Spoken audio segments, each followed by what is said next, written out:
Good evening, everyone. We are finally live for our first ever edition of the Resilient Advantage Live. The first of many, I'm absolutely sure, as this is going to be a regular Monday night live session for us.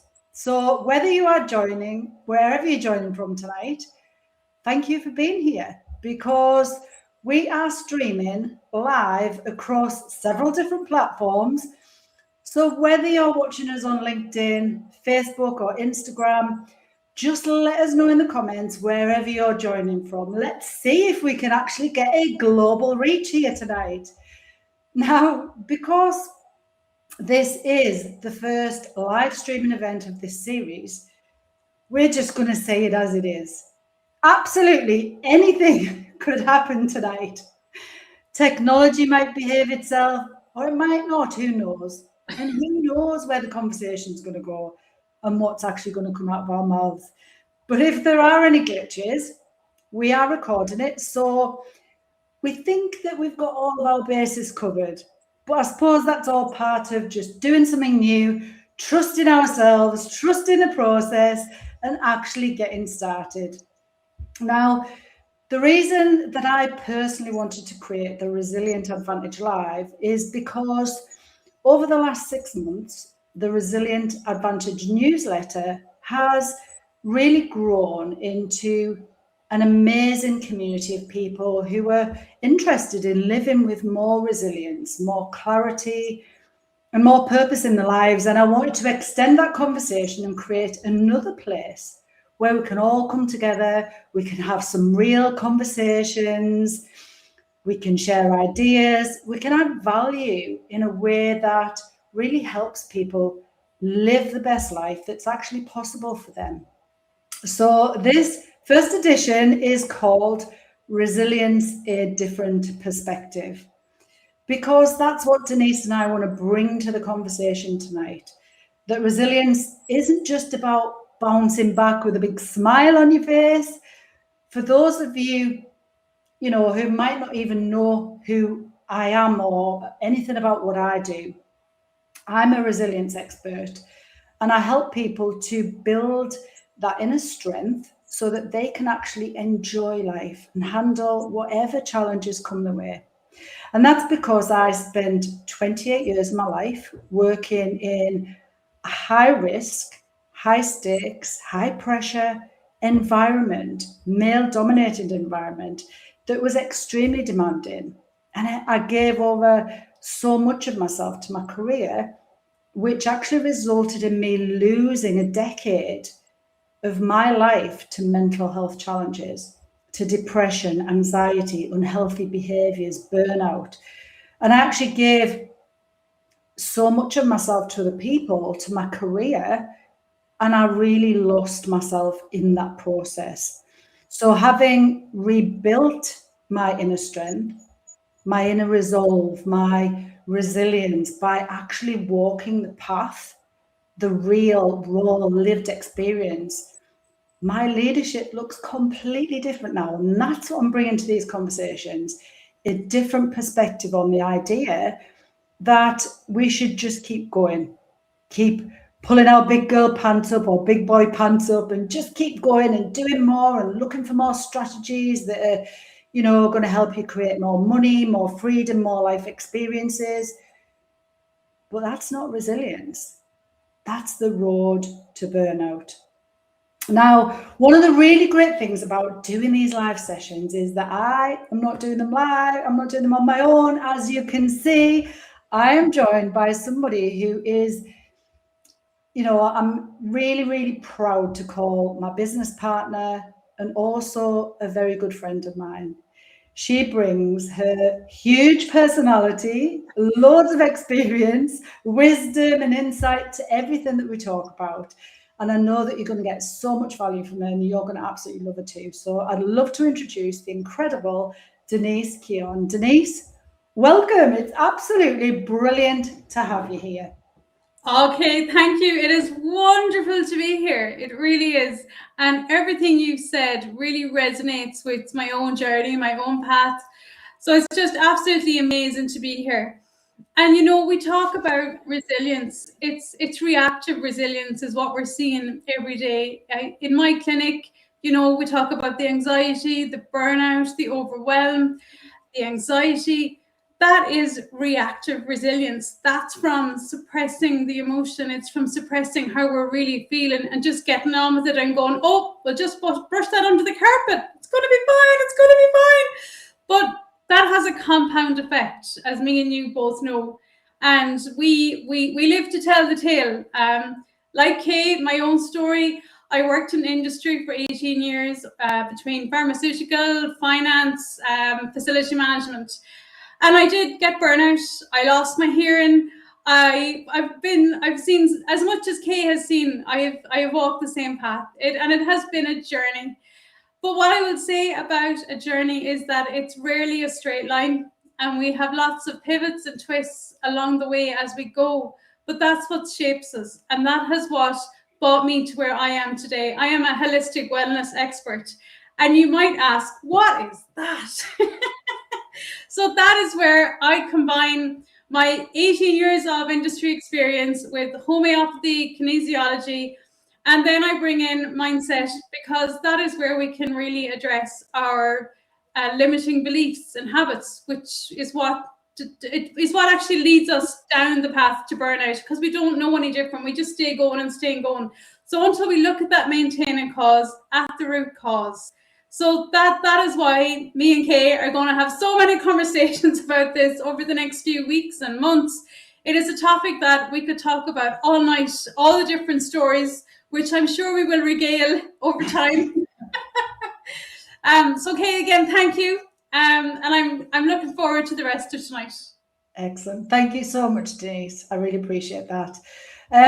So, you know, when you hear the word resilience, what do you think that most people believe that actually means? Because from my experience, a lot of people think it means, you know, as you've already alluded to, pushing through, coping, holding everything together, even when they're exhausted. But what do you think that most people believe it means? Honestly, Kay, I think it's survival mode. I think people just, you know, they keep looking after the kids, they keep showing up at work, they keep doing the day to day, they keep doing the grind, but they don't actually go within to look at themselves. And then when the symptoms start to appear on the physical level, you know, they have a look and they go, oh, what's this is about? And, you know, then they take medication to help with that. And then it's the compound effect. And that's then when we end up with the extreme overwhelm, we end up with the burnout, and we end up in a place where basically all the plates are coming down around us. And I suppose I see that every day in my clinic, and it manifests in so many different ways. There's not just one way, and there's not just one way to come out of it either. And I suppose, as I said at the start, it's basically it's firefighting resilience. It's reactive resilience. It's not resilience in a way that you would actually, if you look at the definition of resilience, that's not what resilience is. Everybody, I would say 97% of the population is in reactive resilience, firefighting, keeping their heads above water, plodding along, trying to do their best. But the compound effect of that is overwhelmed, stressed out, anxiety, burnout. Yeah. Yeah. Absolutely, and I love that perspective, Denise. Thank you. And I suppose it's a really good time to bring the audience in because I think a lot of people watching this tonight are going to recognise themselves in that. So I want to bring everybody into this conversation because, you know, if you think about right now, how many people are actually feeling like life has been asking a lot from them lately. And, you know, if you're watching this and that is you, drop a yes in the comments. Let us know if that is you. You know, and if you're comfortable, tell us one word that might describe how you've actually been feeling lately, you know, and let us know. I'm not actually sure where the comments are on here, but I will try and find them. But let us know, drop a yes in the comments. And like I say, you know, people will resonate with that. And I, you know, was from the era that actually when I grew up, I believed that resilience just meant that you get back up, you be tough, you be strong. I was brought up to never show any fear, to just keep going. And I never used to cry. I was told if I cry, I'll give you something to cry for. So I was quite tough as a youngster. And for me, that's what resilience meant. Keep going, keep going, keep going, keep getting back up, keep acting tough. Don't tell anybody how you feel. Don't express your emotions. Just keep squashing everything down. Be strong, and you will get through things. Until obviously I crashed and burnt, and then realised that isn't resilience at all. For me, resilience is about building the foundations for the challenges that do come along in life. And something that I've been noticing a lot lately, Denise, is how easy it is for people to get pulled into the fear that's going on in the world right now. The news, social media, pressure at work, other people's worries, opinions. And before we even realize it, we're just following along with that fear and allowing it to just shape how we live our lives. And from my perspective, that isn't resilience. So what do you think? Why do you think it's so easy for people to fall into that pattern right now? I do think there is a society norm. Oh, sure, we have to do this. You're trying to keep up with other people and to keep up with trends. And to be honest, yes, everybody's trying to keep up with the social media, appearances, and that is so detrimental to our internal selves. I see it every day in my clinic. You've got kids and parents, and everyone's just trying to do their best. But it's a case of, oh God, what will Johnny say, or what will Mary say, or what will such and such think? And what I always say, bring it back to yourself. It's because otherwise, this is where the anxiety comes from. This is where all the overthinking is coming from. Like if you think about, a lot of our kids, the phones are here in the middle of their faces, and it's just bombardment of all that negative stuff in the world, and all that is going in, and that's what the brain is taking in, and that's where the emotion is rising from. Then you've got the anxiety, you've got stress, the overwhelm, and it is everywhere. I mean, even if you walk, walking down the street now, everybody's either on the phone, or there's flash, there's always something. There's nothing that is just, where's the serenity gone? Just go for a walk in nature. People struggle to do those things because life is so busy. But again, it's when they come away at the end of the week after all the running to the football and the soccer and the hurling and the work, they come away at the weekends and there might be a match. But then come Sunday, they're trying to catch up with laundry, cooking, washing. There's so much going on now. And I do really feel for women in today's society, because I do think they're trying to spin all the plates. And it's what's the word? It's a very fine line, And I think so many are just hanging on. And I would just love to see us to shift away from that a little bit, because burnout will happen. And I guess what's going to happen to all the people that these women are supporting around them if they don't start to look after themselves. And don't get me wrong, men too. Men do factor in, they do help. I suppose what I would just see in my clinic is that it's an awful lot of women that will present with a lot of burnout from the day to day, running and trying to manage it all, But fear is massive. The social media, the news is bombarding, and it's instilling fear in people. And I think it would be great to raise some awareness around that.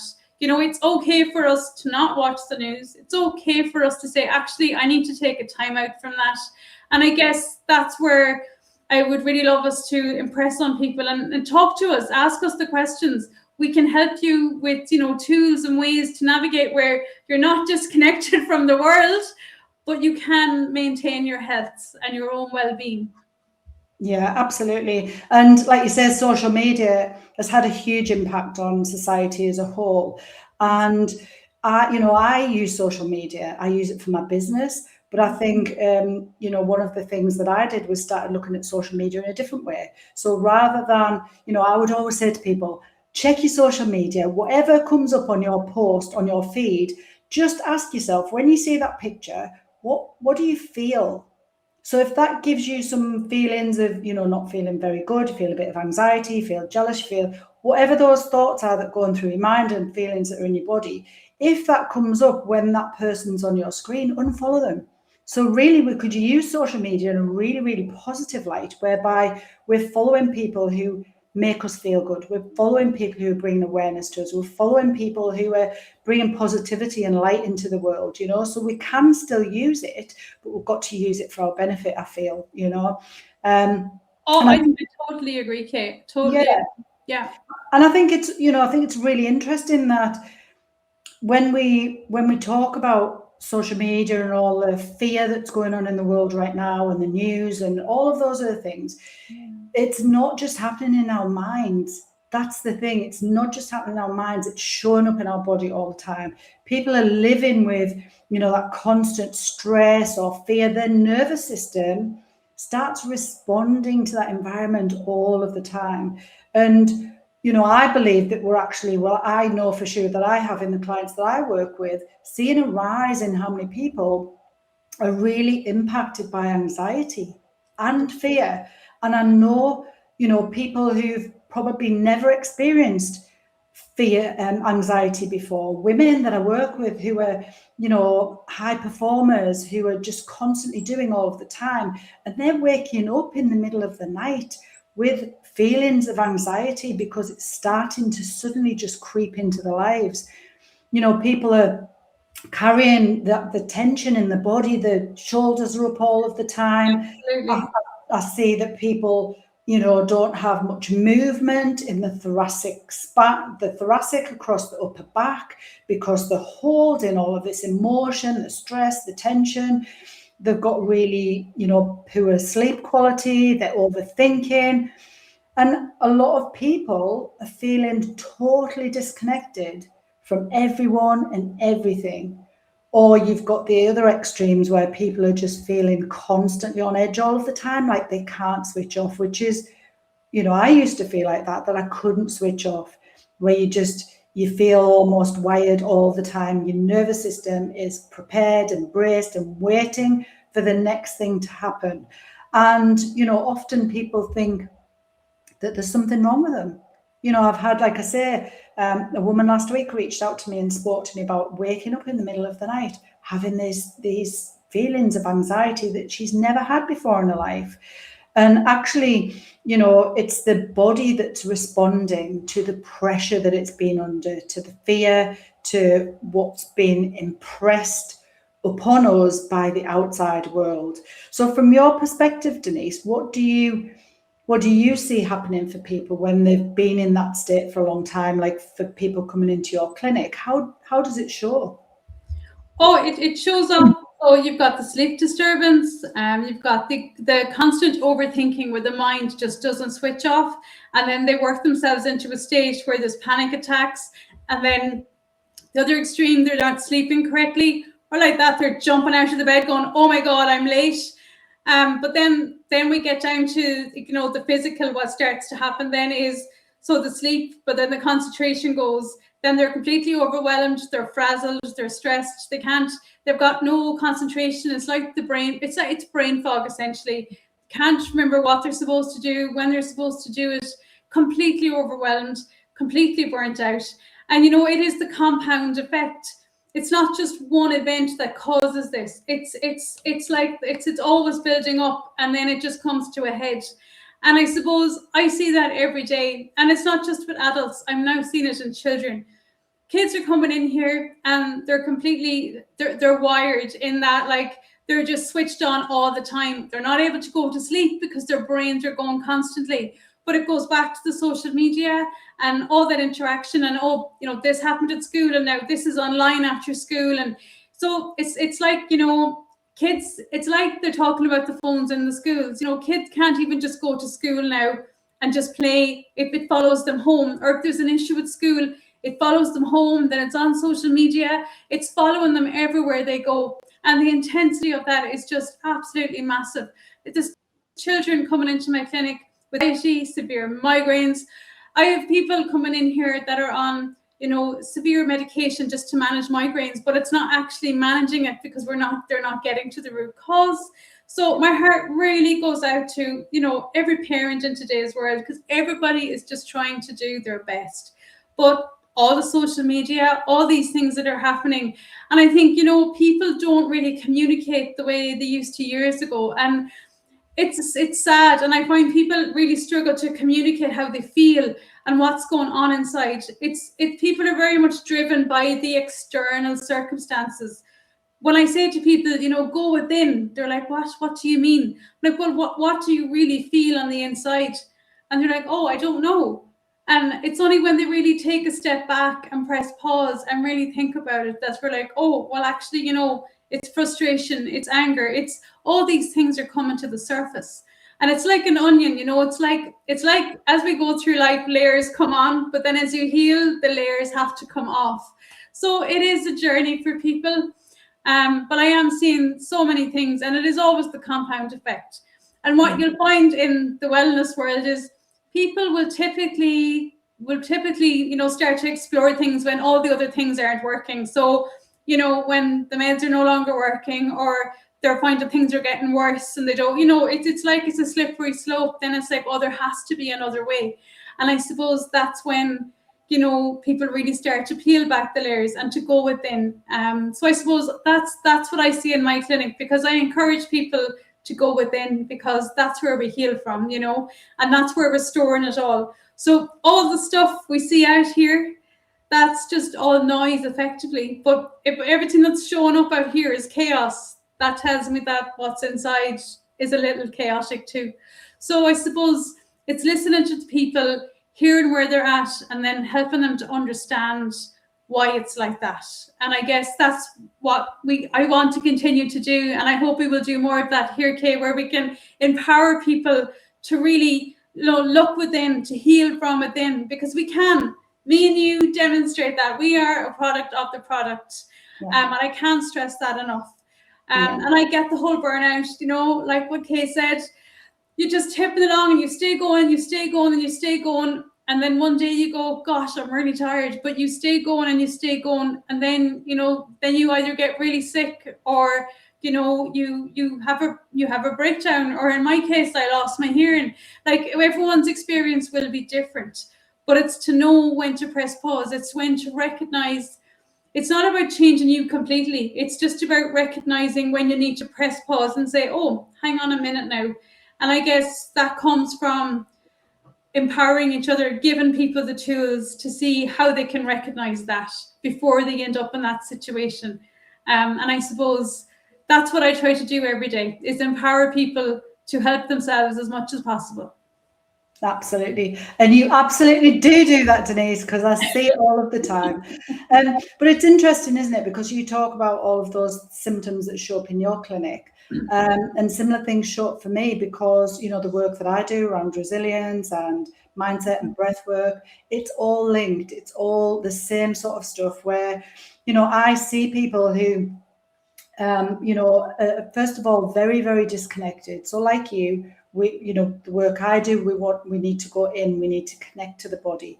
People don't know how to connect to the body because they don't understand how the nervous system works. And our nervous system, you know, its job's to protect us. That's what it's there for, to protect us. So our nervous systems, you know, created those protective outputs that we don't even understand. So when we're so disconnected from ourselves, from our own emotions, from our own body, then no wonder people struggle to do the work, because they don't feel anything. And I've been there where, you know, I didn't want to feel the pain. I didn't want to feel the awful emotions, the sadness, the hurt, the betrayal, the regret, the guilt, all those things. I didn't want to feel any of those.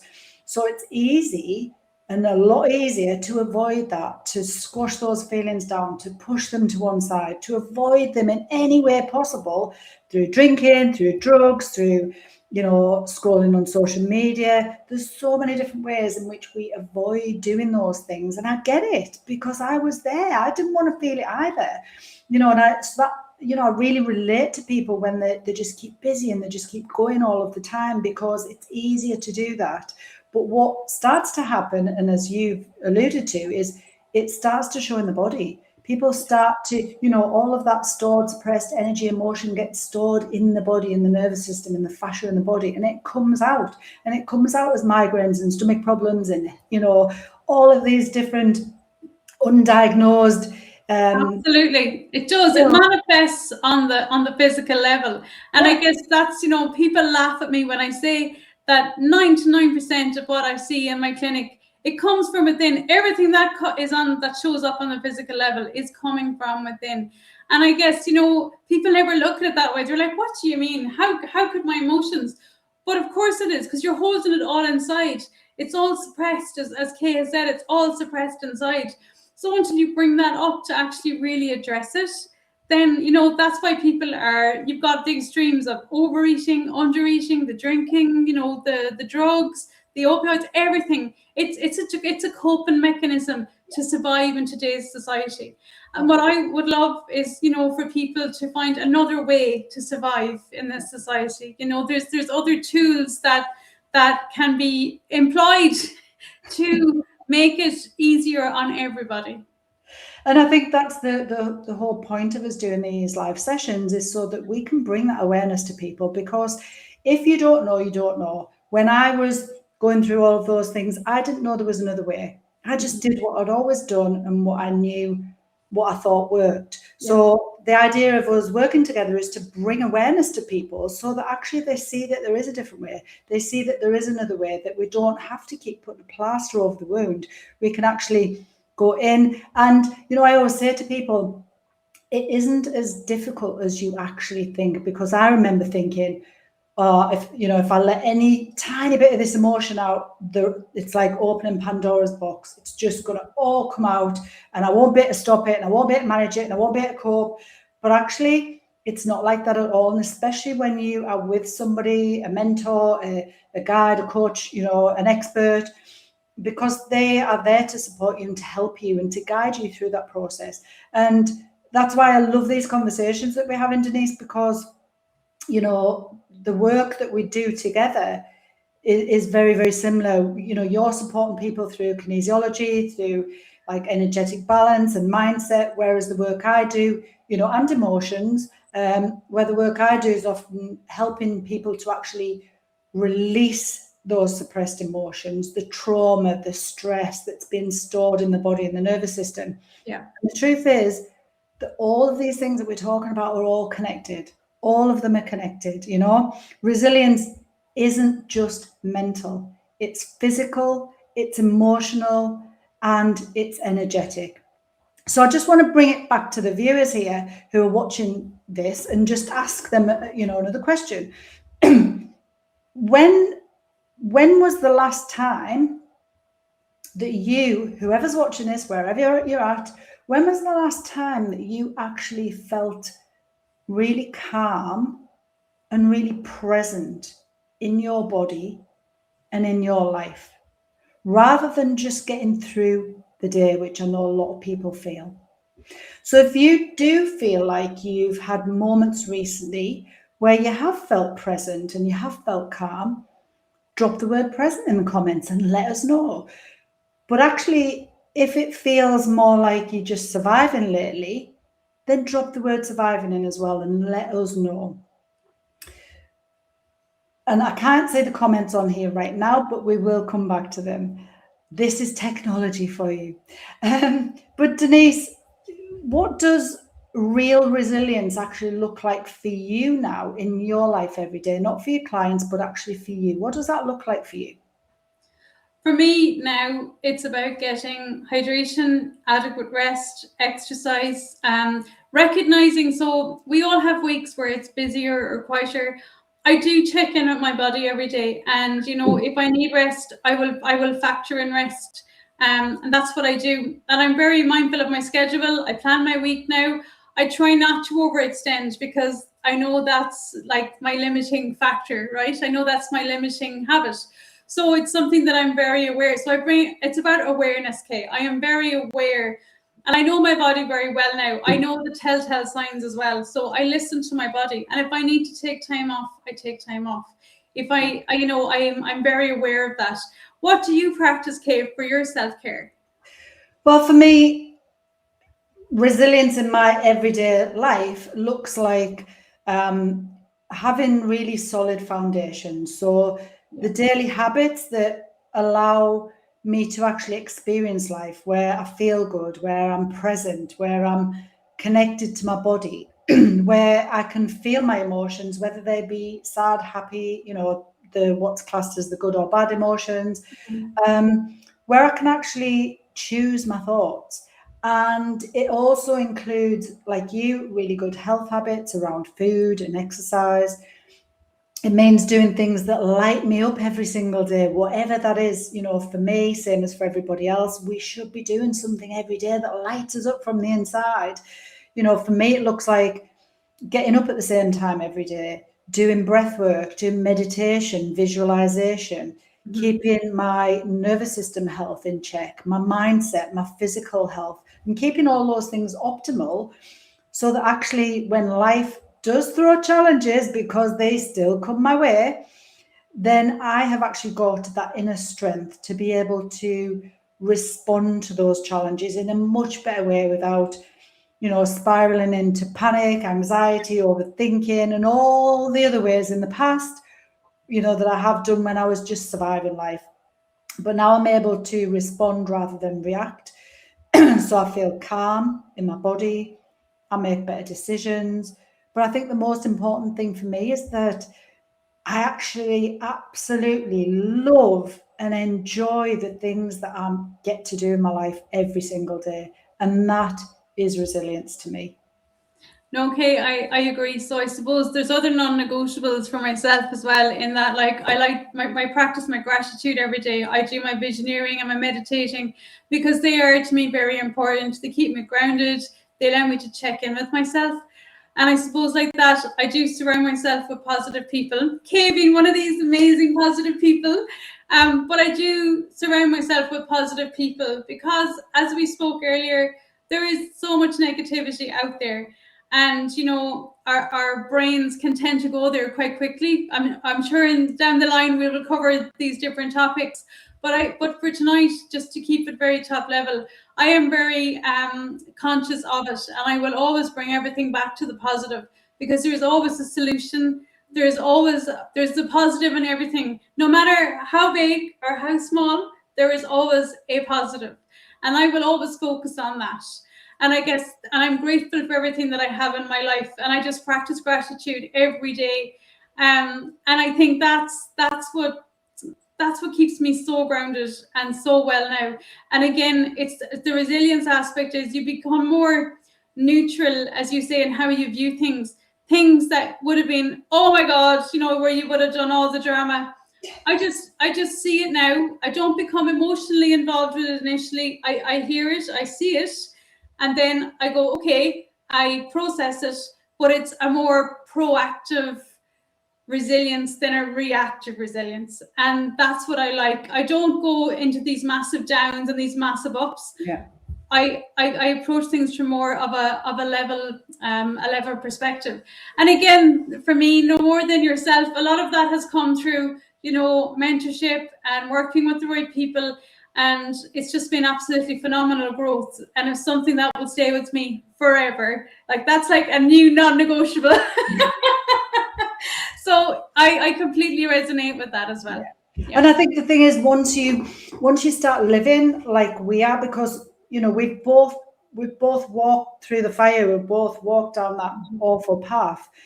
And once you come out of the other side and you actually start experiencing life for all of its beauty, all of its amazingness, that's why we want to inspire other people to follow the same path. Because once you feel it and understand it, life is just amazing, and we get to do this every single day, which honestly is an absolute blessing, especially doing it with you, Denise. Yeah. And I just want to say, what a brilliant first episode this has been, hasn't it? The time has flown by.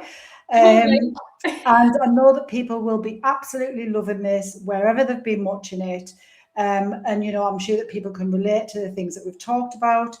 And we're going to continue spreading awareness about the importance of resilience and how we can create that in our own lives.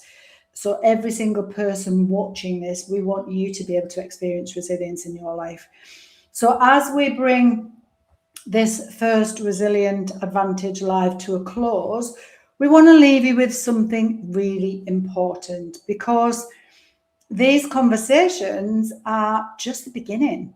Because understanding resilience is one thing, but actually having the tools, the support, and the environment to actually build that is what really is going to change your life.